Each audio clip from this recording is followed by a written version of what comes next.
지금 조희대 대법원장의 그 청문회를 둘러싸고 네. 뭐 내용이라는 표현을 쓰지 않겠습니다. 네.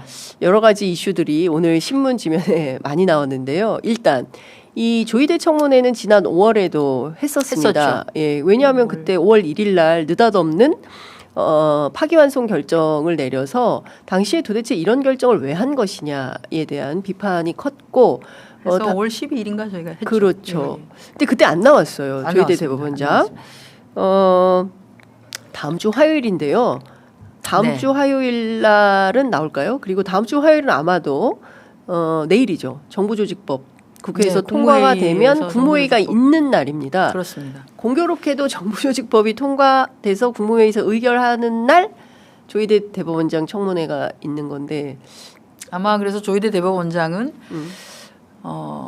상권 분립이고 이재명 정부 출범했는데 별로 그래도 도와준 건 없는데 내가 참석하지 않음으로써 정부조직법이 의결되는 국무회의가 좀 언론에 집중적으로 네. 예, 받을 수 있도록 네. 예, 스포트라이트를 받을 수 있도록 안 나가겠다 이렇게 하겠죠. 안 나오겠죠.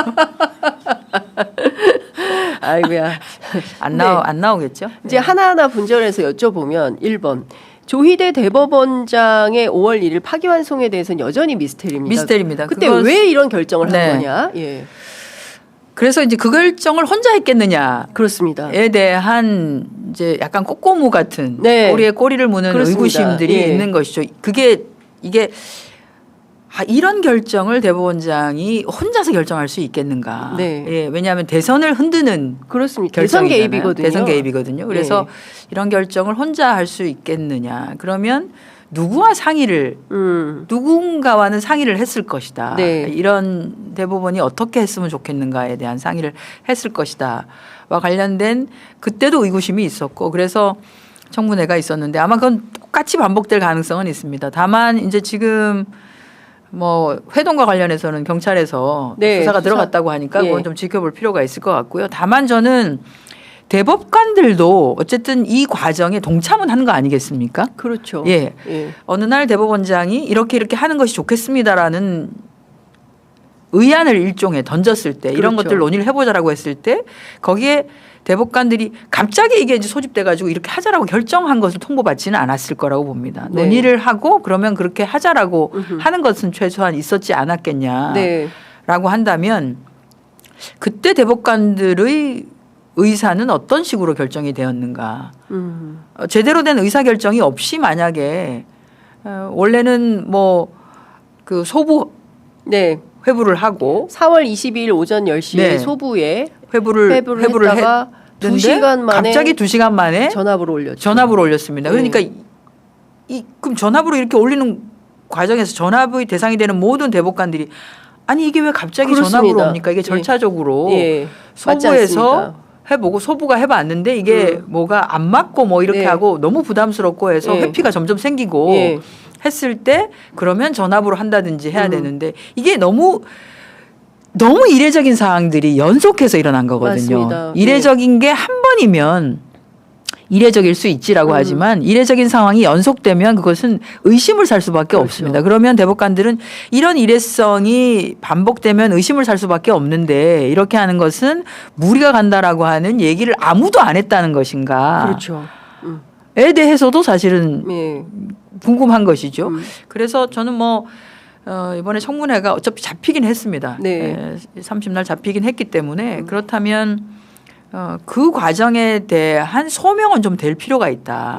네. 대법원장은 아니라 하더라도 대법관들이 나와서 대법관들 또는 예. 법원 행정처장이든 예. 뭐 법원 행정처장도 그 과정에서 예. 다 어느 정도 결국은 법원 행정처장이 그 사무 관련한 것들은 그렇죠. 처리를 해야 되니까요. 예. 그래서 그것이 있지 않았겠나 싶고 이것에 대해서는 조금 명명백백하게 국민들이 의구심을 가지는 것에 대해서 설명하고 해명할 필요가 있다. 네, 설명할 네. 것은 설명하고 해명할 것은 해명할 필요가 있지 않습니까? 근데 사법부는 독립기관이기 때문에 우리가 하는 모든 결정은 네. 그냥 우리가 하는 결정이니까 그냥 알아서 그냥 이해하세요라고 하는 것은 너무 맞지 않다. 그쵸. 사법부가 무슨 안드로메다에 있는 게 아니지 그렇습니다. 않습니까? 예. 이 뭐 무슨 우주에 존재하는 예. 기관도 아니고 대한민국의 사법부입니다. 예, 예. 대한민국 국민들이 신뢰를 해야만 하는 사법부입니다. 네. 그러려고 하면 그 신뢰 회복의 차원에서라도 그 과정에 있었던 의구심들을 해소해 줄 필요는 분명히 있고요. 청문회를 하기 전에 그 의구심을 해소하기 위한 노력을 저는 했었어야 된다. 그렇죠. 보죠. 예. 그 의구심이 해소가 안 된 상태로 계속 오면서 또 다른 것들이 그렇습니다. 또 나오고 이렇게 하다 보니까 지금 사법부에 대해서 신뢰를 과연 할 수 있느냐가 자꾸 쌓이는 거 아니겠습니까? 그러니까 이 어마어마한 그 45년 만에 비상계엄 내란 상황에 대해서 우리 온 국민이 응원봉을 들고 나가서 정말 그 일상을 포기한 채 지난 6개월간 거리에서 대통령 선거 이르기까지 온 국민이 참여를 했단 말이에요. 그런데 우리 사법부만 지금 내란 전담 재판부를 설치하는 것도 위헌이요. 그리고 아니 사실은 본인들이 먼저 적극적으로 나서서 이거는 지금 뭐 지난번 말씀 주신 대로 뭐 원오브댐으로 이렇게 수많은 뭐 식품 부정 사건, 뭐 경제 사건도 하고 내란도 하나 한다. 이런 방식으로는 곤란한 거 아니냐. 그래서 내란 전담 재판부를 설치하고 여기서 빠르고 정확하게 결론을 내자. 이렇게 했다면 문제가 안 되는데 그것도 안 하죠. 직위원 판사 문제도 전혀 해결이 없죠. 해결이 안 되죠. 그러니까 이거 청문회라도 조희대 대법원장 불러서 해봐야 되겠다라는 국회의 심정은 알겠는데 지도부하고는 왜 얘기를 안 했어요? 원내대표가 많이 화가 나셨다라는 보도가 이어지고 있습니다. 지도부도 사실 이제 그때 좀 놀래가지고 지도부도 놀랬다. 예. 그 시간대 전부 놀래가지고 이렇게 된 거예요? 예. 뭐죠? 이게 어떻게 된 거죠? 막 이제 이런 상황이 좀 벌어지긴 했는데. 예. 직접 전화를 당 대표가 추미애 법사위원장에게 전화를 걸어서 전화를 해서 이제 확인은 한 거죠. 어떻게 된 거냐라고 어떻게 확인을 했고 예.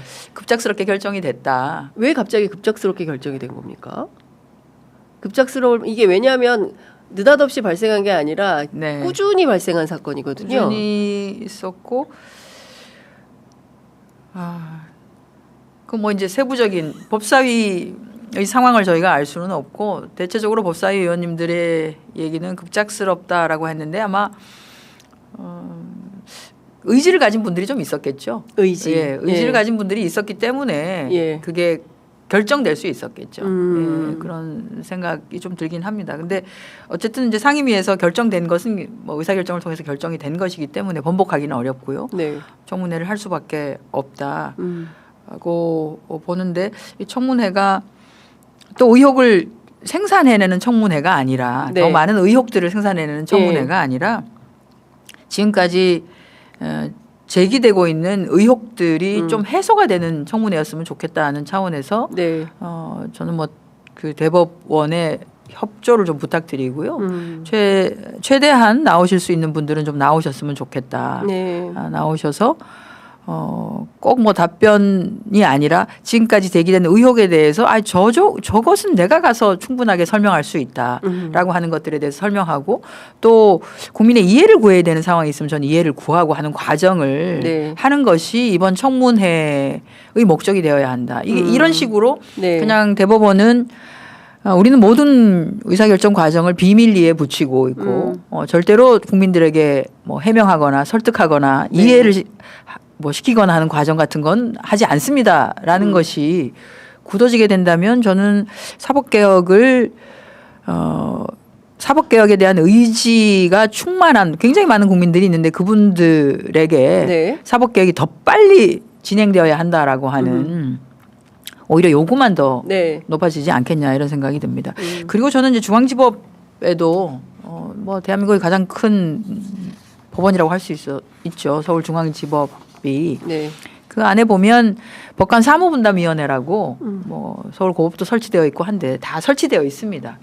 중앙지법은 2018년에 그걸 설치를 했고요.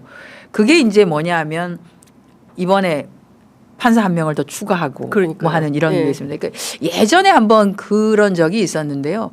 김경수 지사 고법의 네. 이제 그 항소심에서 해당 판사가 해당 이제 그 김경수 지사 건을 처리하게 되어 있던 판사가 본인이 이제 그 업무를 하기가 어렵게 되겠다라고 해서 네. 판사를 교체한 적이 있습니다. 그것을 교체할 때 사무분담 법관 사무분담위원회라고 하는 네. 그 법원 자체 내에 설치되어 있는 그러니까 법관들이 참여하고 이렇게 해서 논의를 하는 예. 어떻게 하면 효율적인 뭐 이 재판이 좀 되게 할 것인가 그렇게 네. 하기 위해서 우리가 부를 어떻게 구성을 하면 좋을까요? 뭐 민사재판부는 어떻게 구성하고 형사재판부는 어떻게 하고 단독은 어떻게 하고 네. 합의부를 구성하는데 대등재판부로 구성할까요? 아니면 어떻게 할까? 이런 것들을 논의하는 네. 이런 그런 게 있습니다. 이게 중앙지법에도 있습니다. 그래요? 있습니다. 있어서 예. 그래서 제가 이게 사안이 내란 사건은 단순한 사건도 아니고 그리고 처음에 직위원 재판부가 결정이 됐다 하더라도 네. 쭉 보면 한두 명이 음. 연관돼 있는 게 아니고 하면 아니 이런 속도면 예를 들어 가지고 내란에 관련되어 있는 피의자로 결국은 재판에 회부되는 사람이 몇십 명이 될 수도 있는데 이거를 다 그냥 배당할 때 n분의 1로 n분의 1 내지는 그냥 무작위 배당으로 해서 어떤 사람은 2건 맞고 어떤 사람은 3건 맞고 어떤 사람은 1건도 안 맞고 네. 형사 합의부에서 이런 식으로 배분을 할 것인가. 네. 그러면 이 재판정에서는 피의자인 사람이 저쪽 재판정에서는 증인이 될 수도 있고 막 이렇게 되잖아요. 그렇죠. 이게 맞냐? 좀 이상하지 이상하다. 않나요? 많이 이상하죠. 많이 이상하죠. 예. 그러면 이게 이제 특검이 이 만들어지고 한 그 시점에서는 저는 검토를 했었어야 된다고 본다. 중앙지법에서. 네. 상황이 이 정도가 되면 이것은 사무분담을 하는 것이 필요로 하다. 그리고 앞으로 올 내란과 관련한 사건을 가능하면 병합해서 심리하는 것이 피의자이자 증인이자 어쨌든 이렇게 되니까 네. 몇 개의 재판부로 줄이는 것이 좋겠다. 형사합의부가 한 20개 있는데 그게 네. 아니라 한 3개, 4개 정도 요 안에서 돌려서 네. 요 안에서 알겠습니다. 좀 집중적인 심리가 될 수 있게 하는 것이 훨씬 더 효율적이지 않겠느냐라고 하는 판단은 다 할 수 있겠죠. 네. 아, 큰일 났네요. 벌써 29분이어서 정부조직법 개편 이것도 여쭤봐야 되고 배임죄 폐지와 관련한 이재명 구하기 뭐 이런 것도 여쭤봐야 되는데 시간이 다 돼서 오늘은 마무리를 좀 해야 될 것 같은데요. 간단하게 필리버스터 한다는 거 아니겠습니까? 정부조직법 관련해서. 뭐 다 한다고 국민의힘이. 합니다. 그러면 네. 어쨌든 그 금융위 등 그 경제 관련된 부처는 6개월 후에나 가능하게 되는 거죠. 저희가 오늘까지 일단 내일 오전까지도 기다려 보려고 합니다. 협상을. 예. 그러니까 이제 이게 정무위하고 기재위를 통과해서 올라와야 되는 법들이 네, 있습니다. 네, 네. 그게 이제 11개 정도가 되는데 예. 내일 오전까지라도 상임위에서 그걸 논의를 해서 해주면 법사위야 뭐 그렇게 해서 빨리 해준다라고 예, 예. 하는 거니까 저희가 한번 기다려 볼 생각이고요. 만약 예. 그게 안 되면 11개를 그냥 패스트 트랙으로 패트 지정을 태워서 6개월 후에. 뒤에. 예, 그래서 하는 정부조직법은 이 두 차례에 걸쳐서 결국 개정할 수밖에 없다. 예. 알겠습니다. 그래도 검찰청 폐지는 이번에 되는 거죠. 그렇습니다. 그거는 네. 이제 그리고 정부조직법에 들어가 있습니다. 보안 수사권은 네. 보안 수사 요구권입니까? 보안 수사권입니까? 그것은 이번에 들어가 있지 않고요. 이제 그 공소청법과 중수청. 중수청법. 예. 왜 그것은 그런 내용들은 이제 담기게 됩니다. 그 내용. 관련한 내용. 그래서 보안 수사권은 공소청으로 부여가 되는 건가요? 그것은 지금 이제 그 국무총리 산하에 총리실 산하에 예. 관계부처 TF를 꾸리거든요. 예. 검찰개혁 관련한 TF를 꾸리고 그 안에서 논의를 하는 과정에서 아마 네. 공론화 과정이나 이런 것들도 다 거치게 되지 않을까 싶습니다. 알겠습니다.